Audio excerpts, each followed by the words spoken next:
Estende as mãos para cá. Senhor nosso Deus e Pai, Espírito Santo, consagra, meu Deus, essa mesa, tudo que está aqui, todos os doces, alimentos, seja consagrado pelo Senhor. E te pedimos também que o Senhor venha colocar as tuas mãos, meu Deus, sobre cada criança que aqui se encontra.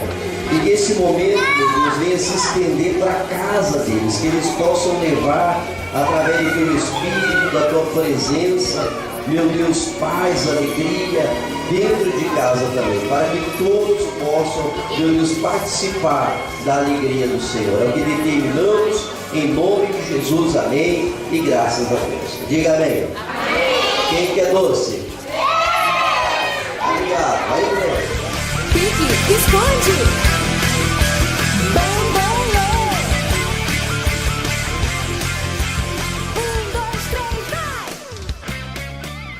Quem gosta de brincar? Então a gente vai fazer uma brincadeira bem legal, tá bom? Vamos fazer a brincadeira da cadeira. Pode vir, criançada, que a festa vai começar.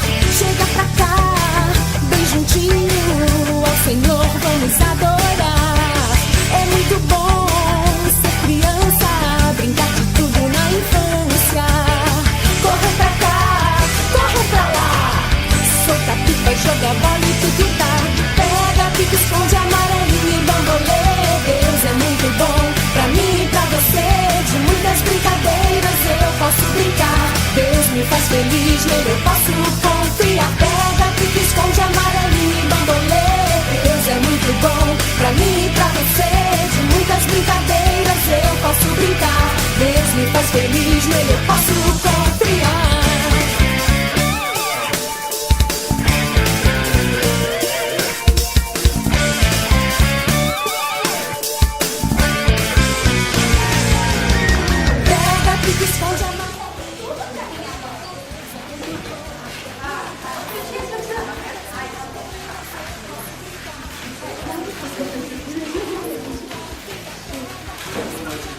Nisso, o telefone toca. A Ju ligando para a Manu.